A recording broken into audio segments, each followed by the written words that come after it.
Então, a gente está sendo guiado por valores que são eternos. E isso é muito importante.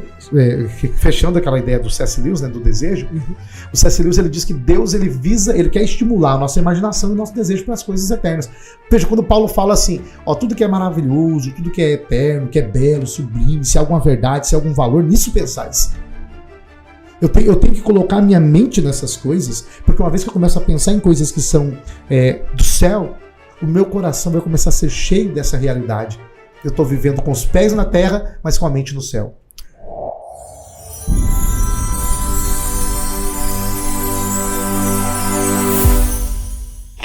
Nós temos muitas imagens, isso deixa a gente meio preguiçoso para a gente poder pensar, né? Ou seja, a gente não desenvolve esse aspecto imagético. O que é imagético? É você conseguir conceber imagens. A leitura, ela faz você estimular a sua imaginação. Um filme nem tanto, porque o filme já está te dando as coisas prontas. Quando você pega, por exemplo, C.S. Lewis e Tolkien, que ambos eram amigos, né? Tolkien e C.S. Lewis eram amigos, o C.S. Lewis escreveu as Crônicas de Nárnia e Tolkien escreveu O Senhor dos Anéis. Eles participavam do mesmo grupo, eram amigos, conversavam, inclusive o Tolkien não gostava das Crônicas de Nárnia, achava que ela era muito alegórica, achava isso esquisito. E o C.S. Lewis incentivou o Tolkien a terminar as Crônicas de Nárnia. E os dois livros, embora muitas pessoas não acreditem, são livros de fundo cristão. Mas por que eles escreveram esse livro com todo aquele tipo de mundo fantástico, que é uma literatura fantástica? Porque tanto Tolkien quanto C.S. Lewis, eles estavam se levantando contra a educação da Inglaterra, a educação moderna.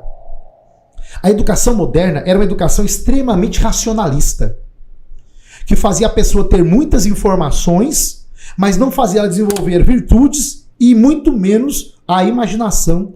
Se ela não desenvolve virtude, ela não desenvolve caráter. Porque as virtudes são virtudes do caráter. Aristóteles chamava de virtudes éticas. Ethos para Aristóteles é caráter. Se ela não tem virtude, não tem caráter. E se ela não desenvolve a imaginação, ela sempre vai ser uma pessoa presa ao seu tempo, pequena, restrita àquele mundo. Então, tanto as Crônicas de Nárnia quanto O Senhor dos Anéis são livros que visam estimular a imaginação, mostrando para as pessoas que há um mundo a ser descoberto, mas que o ser humano estava aceitando aquilo que era muito pequeno. Por exemplo, a Abolição do Homem, de C.S. Lewis. O que C.S. Lewis está dizendo? Ele está dizendo que a educação moderna ela castrou o indivíduo.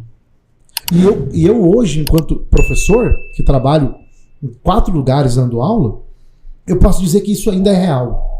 As pessoas não são formadas hoje para pensar. E o papel... E não adianta... Eu, por exemplo, tenho filosofia. Tem uma aula por semana em cada turma. Não dá para fazer nada. Porque o problema está em todo o processo educacional. Lembrando que a educação não é na escola. Começa em casa. Ou seja...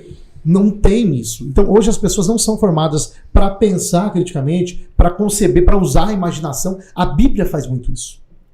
Então, por exemplo, a Bíblia, no livro de Apocalipse, ela está dando para a gente imagens para a gente poder pensar sobre o lugar.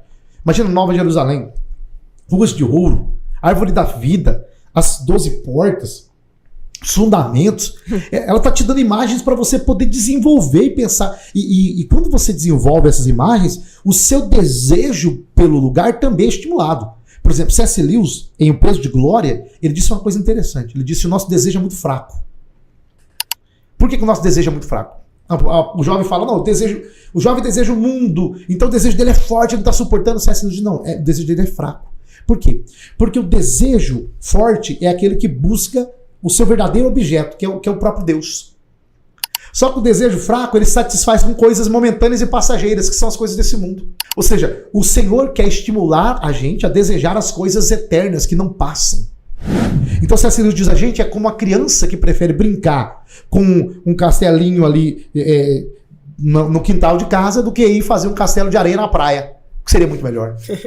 Por quê? Porque o nosso desejo ele está pautado em coisas passageiras e mutáveis. Enquanto Deus tem coisas grandes para oferecer, o ser humano prefere direcionar o seu desejo a coisas passageiras, mutáveis, efêmeras, coisas que estão se diluindo com o tempo. Gilles Lipovetsky, ele diz que uma das características do nosso tempo é a efemeridade. Tudo é efêmero, passageiro, superficial. E um grande exemplo disso é a moda. A moda está mudando. Por quê? Porque a moda ela dita tendências. Tendência de comportamento, de como se vestir, de como eu quero ser visto. Só que a moda muda. E isso está criando um comportamento. Ou seja, tudo hoje é superficial, passageiro, efêmero. O Zygmunt Bauman, sociólogo polonês, diz que é como uma água, líquido. As coisas não são feitas para Sociedade líquida, né? Exatamente, é uma sociedade líquida. Sigmund Bauman. E quando você pega as escrituras, você percebe que Deus ele está chamando a gente para ser firmes e constantes, 1 Coríntios 15, em um mundo onde tudo é inconstante e passageiro. Ou seja, a gente não é como o mundo. É, aquele próprio texto de Romanos 12, se não me engano, 12:1, não vos conformeis, é literalmente isso, não se conformar, não se amoldar, né? Mas são estados. Exatamente, esse mundo, eu sempre penso, né? Eu lembro que quando eu era criança, minha mãe fazia muito bolo. E aí a gente gostava de pegar a tigela pra depois, né? Quem nunca fez isso, né? A delícia aquilo aqui, né? E aí se você pega a massa do bolo, você coloca em uma forma, se a forma for redonda, o bolo obviamente vai sair redondo. Se a forma for retangular, o bolo vai também seguir o formato da forma. A forma determina a maneira como o bolo vai ser. Paulo está dizendo, o mundo não é a forma na qual nós iremos nos encaixar. O mundo não é a forma, porque o mundo não determina a forma como a gente vive, como a gente se veste, como a gente fala, como a gente se comporta. Então o mundo não é o padrão pra gente. Então a gente está sendo guiado por valores que são eternos. E isso é muito importante. Fechando aquela ideia do C.S. Lewis, né, do desejo, o C.S. Lewis ele diz que Deus ele quer estimular a nossa imaginação e o nosso desejo para as coisas eternas. Veja, quando Paulo fala assim, tudo que é maravilhoso, tudo que é eterno, que é belo, sublime, se há alguma verdade, se há algum valor, nisso pensais. Eu tenho que colocar minha mente nessas coisas, porque uma vez que eu começo a pensar em coisas que são do céu, o meu coração vai começar a ser cheio dessa realidade. Eu estou vivendo com os pés na terra, mas com a mente no céu.